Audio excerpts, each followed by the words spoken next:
اعوذ باللہ من الشیطان الرجیم، بسم اللہ الرحمن الرحیم۔ معزز خواتین و حضرات، آج گوشہ کمال کی 10ویں نشست ہے اور ہمارا آج کا موضوع ذرائع ابلاغ ہیں، اور یہ موجودہ دور میں سب سے زیادہ اہمیت اختیار کر گئے ہیں۔ عام طور سے ریاست کے 3 ستون قرار دیے جاتے ہیں، ایک مقننہ، ایک انتظامیہ اور ایک عدلیہ، لیکن اب ریاست کا چوتھا ستون صحافت یا ذرائع ابلاغ ہو گئے ہیں۔ اب آپ ان چاروں کا ایک ساتھ موازنہ کریں تو اندازہ ہو جائے گا کہ مقننہ یا قانون ساز ادارہ، جسے پارلیمنٹ بھی کہتے ہیں، یہ ادارہ سال میں چند روز اجلاس کرتا ہے، عوامی مسائل پر گفتگو کرنے کے لیے بیٹھتا ہے، اس لیے کہ یہ لوگ اپنے آپ کو عوامی نمائندہ کہتے ہیں۔ لیکن پاکستان جیسے ملک میں عوامی نمائندگی کا تو ان کی طرف سے کوئی تصور بھی نہیں ہے، اور نہ انہوں نے عوام کے مفاد میں آج تک کوئی قانون بنایا ہے، ورنہ پاکستان کی یہ حالت نہ ہوتی جو آج ہے۔ غربت و افلاس، بے روزگاری، اور اسی طرح آپ دیکھ لیں ہر قسم کی تکالیف، مہنگائی، غرض ہے کہ ہر شہری پاکستان کا بری طرح مسائل میں مبتلا ہے، اور جو عوام کے نام پر جو نمائندے ایوانوں میں بیٹھتے ہیں وہ بڑی بڑی تنخواہیں، مراعات، سہولتیں لے کر لاکھوں کروڑوں روپے کا بزنس حاصل کر کے، تجارت حاصل کر کے، کاروبار لے کر اپنی جیبیں بھی بھرتے ہیں، تجوریاں بھی بھرتے ہیں، بیرون ملک بھی وسائل اپنے جمع رکھتے ہیں، بچوں کو وہاں پڑھاتے ہیں۔ تو مقننہ تو ہمارے ملک میں تقریباً ناکام رہی ہے۔ اس کے بعد آ جائیے انتظامیہ کی طرف،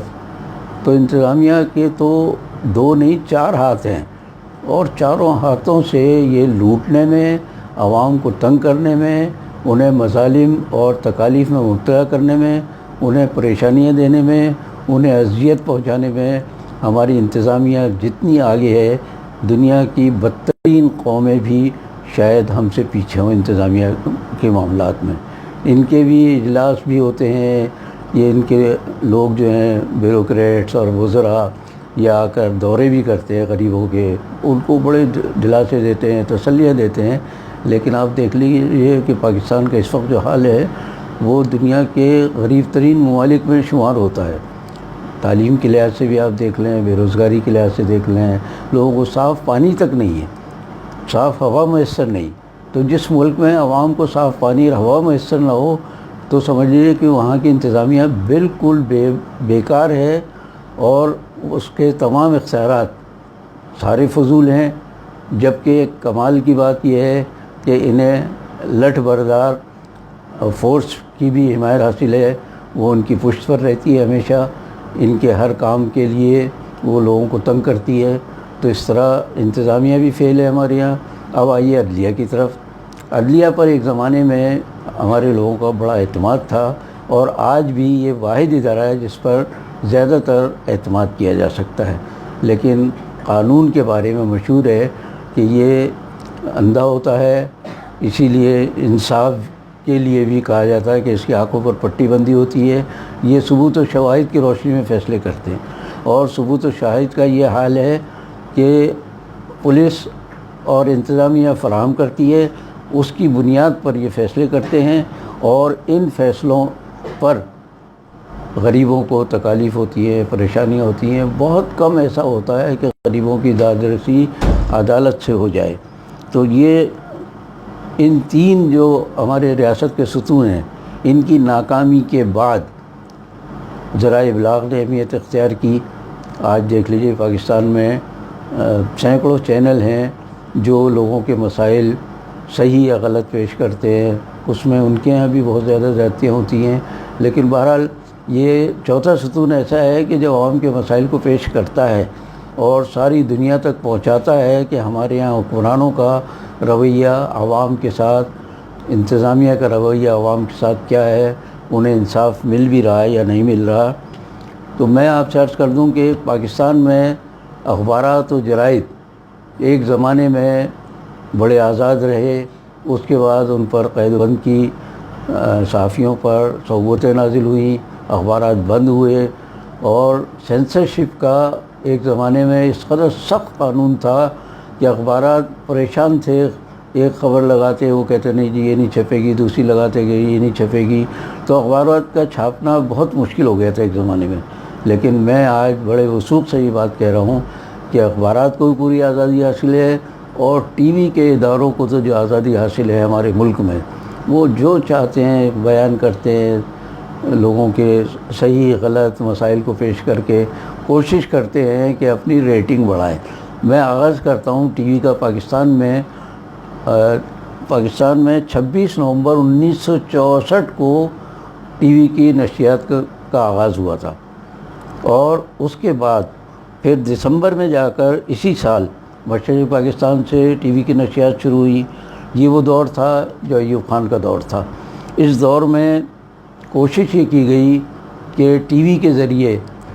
مغربی افکار اور نظریات کو عام کیا جائے، اس لیے کہ ہمارے اکثر پاکستانی حکمرانوں کا رول ماڈل جو ہے کمال اتاترک رہا، ترکی کا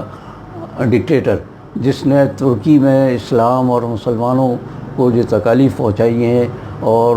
ان کے خاتمے کی جو کوششیں کی ہیں وہ ناقابل بیان ہیں۔ اب جو آبا صوفیہ کی مسجد کھولی ہے ہمارے موجودہ ترک صدر طیب اردگان نے، تو اب جا کر 86 سال کے بعد اس مسجد میں نماز شروع ہوئی ہے، جسے کمال اتاترک نے میوزیم یا عجائب گھر میں تبدیل کر دیا تھا۔ اس سے بڑا ظلم اور کیا ہوگا کہ مسجد کو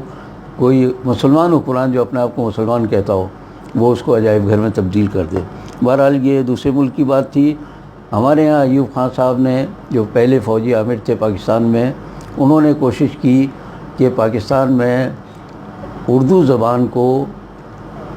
کم سے کم کیا جائے، اس کی حیثیت کم کی جائے۔ چنانچہ انہوں نے کچھ اور نہیں سوجا انہیں، تو پھر ترکی کی طرح انہوں نے رومن رسم الخط کی کوشش کی کہ اخبارات میں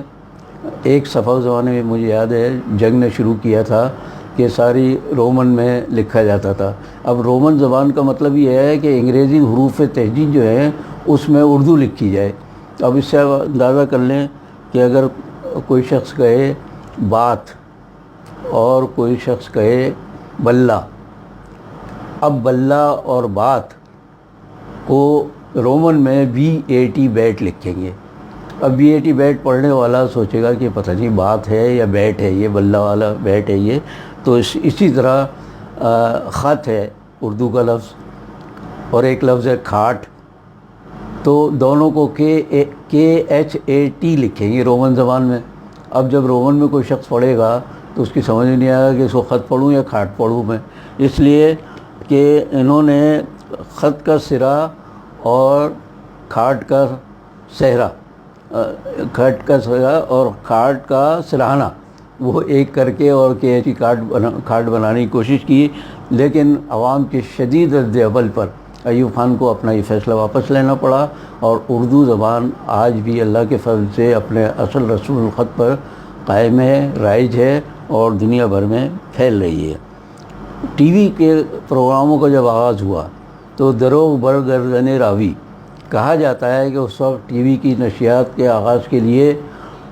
جب ایک بہت بڑے اعلیٰ سطحی اجلاس بلایا گیا تو وہاں یہ طے پایا کہ ہمیں پاکستان کے معاشرے کو جو ملا کی گرفت میں ہے اس کو آزاد کرانا ہے۔ اس کے لیے ڈراموں میں کردار جو منتخب کیے جائیں وہ اس طرح کے ہوں کہ مضحکہ خیز اور مزاحیہ کردار، ایسے لوگوں گیٹ اپ ان کا ایسا ہو کہ عجیب طرح کی داڑھی ہو، عجیب طرح کے کپڑے پہنے ہوئے ہوں، آڑی ٹیڑھی ٹوپی لگا رکھی ہو، اوٹ پٹانگ باتیں کرتے ہوں، تو تاکہ اسلام اور مسلمانوں کا اور مسلم معاشرے کا مذاق اڑایا جا سکے۔ اور یہ مغربی ایجنڈا تھا جو پاکستان میں پتہ نہیں کب سے چل رہا ہے۔ اس کے بعد آپ آئیے کہ انگریزوں کے زمانے سے پاکستانی حکمرانوں نے اس رویے کو تبدیل نہیں کیا کہ چپراسی، ہوٹل کا بیرا یا کوئی عام کارکن وہ دکھایا جاتا ہے بلکہ موجود ہوتا ہے ان اداروں میں، ہوٹلوں میں اور سرکاری اداروں میں کہ وہ شیروانی پہنے، پگڑی ہو اس کے سر پر یا جینا کیپ ہو۔ گویا پاکستان میں ادنیٰ درجے کے لوگوں کو پاکستان کا جو لباس ہونا چاہیے تھا، قومی لباس، اس میں پیش کیا جاتا ہے۔ باقی لوگ اپنے واسکٹ پہنیں گے یا سوٹ پہنیں گے، 3 پیس سوٹ، ٹائی لگائیں گے، ہیٹ لگائیں گے، تو یہ سمجھ لیجیے شرفا کا، یہ نام نہاد شرفا کا، ایلیٹ کلاس جس کو کہتے ہیں، جو دراصل ایلیٹ نہیں ہے، شرفا کی کلاس نہیں ہے، ان کا لباس جو ہے بہترین ہوگا، سوٹ ووٹ میں ملبوس ہوں گے وہ، اور غریب آدمی کو ٹوپی ہوگی۔ تو ہدایت یہ دی گئی ٹی وی میں جو لوگ کام کرنے والے تھے کہ کردار اس طرح پیش کیے جائیں کہ ان کا مذاق اڑایا جائے، پاکستان کے معاشرے کا، اس کی ثقافت کا، اس کے لباس کا، داڑھی کا، اسلامی تہذیب و روایت کا یہ مذاق اڑانے کا پہلے سے منصوبہ بنایا گیا تھا۔ چنانچہ آپ دیکھ لیجئے آج جو ٹی وی کے سینکڑوں چینل کام کر رہے ہیں، وہاں آپ دیکھ لیں کہ سوائے فحاشی اور عریانی کے اچھے پروگرام بہت کم پیش کیے جاتے ہیں۔ خبریں جو پیش کی جاتی ہیں، تجزیے جو پیش کیے جاتے ہیں، ان کے بارے میں بھی متضاد اطلاعات آتی ہیں کہ نہیں جی غلط خبر چل گئی تھی اور یہ تجزیہ غلط تھا، یہ تھا۔ تو بہرحال ذمہ داری ہمارے یہاں ٹی وی کے معاملے میں، شعبے میں ہمیں کم از کم نظر نہیں آتی، اور تمام قوانین، ضابطے، جو کچھ بھی اس سلسلے میں پاکستانی معاشرے کے اخلاق کو، کردار کو برقرار رکھنے کے لیے بنائے گئے ہیں، ان تمام قوانین کی جس طرح دھجیاں بکھیری جاتی ہیں ٹی وی چینلز پر، اور ان کو مادر پدر آزادی ملی ہوئی ہے، اس کو دیکھ کر بڑی مایوسی ہوتی ہے کہ آئندہ چل کر یہ پاکستان کو کیا بنانا چاہتے ہیں۔ قوانین کا عالم یہ ہے، جتنے قوانین بنتے ہیں، قاعدے بنتے ہیں، ضابطے بنتے ہیں، ان سب کو انہوں نے بالائے طاق نہیں رکھا ہے، بلکہ چھتوں پہ لے جا کے اور پھینک دیا ہے کہ اب آئیں چیل کوے آئیں، گید آئیں، جو جانور ہو سکتے ہیں آئیں، نوچیں کھسوٹیں ان کو، اور ان کے ڈھانچے اس قابل کر دیں کہ پہچانے بھی نہ جا سکیں۔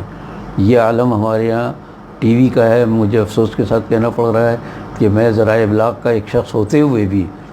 اتنی سخت تنقید کر رہا ہوں۔ بہرحال کوشش کرتا ہوں کہ لوگ اصلاح احوال کی طرف متوجہ ہوں، دانشوروں کو اور مفکرین کو، علماء کو خاص طور سے متوجہ کرتا ہوں، ان سے التجا کرتا ہوں کہ اللہ کے واسطے سنبھلیے، ان کی سازشوں کو سمجھیے، جو ہمارے مختلف شعبوں میں آ کر بیٹھ گئے ہیں، سربراہی کر رہے ہیں، حکمرانی کر رہے ہیں، ان کو آپ اگر بدلیں گے نہیں تو یہ تو اس پورے معاشرے کو چٹ کر جائیں گے، کھا جائیں گے۔ یہ ایک وقت آئے گا کہ ہم مسلمان نظر نہیں آئیں گے، بلکہ کمال اتاترک کے نظریے کے مطابق ہم بالکل انگریز یا یہودیوں کے اعلی کار ہوں گے۔ آج کی نشست میں اتنا ہی کافی ہے، لیکن اس سلسلے کو میں اگلی نشست میں بھی جاری رکھوں گا، باقی بشرط زندگی باقی۔ اللہ حافظ۔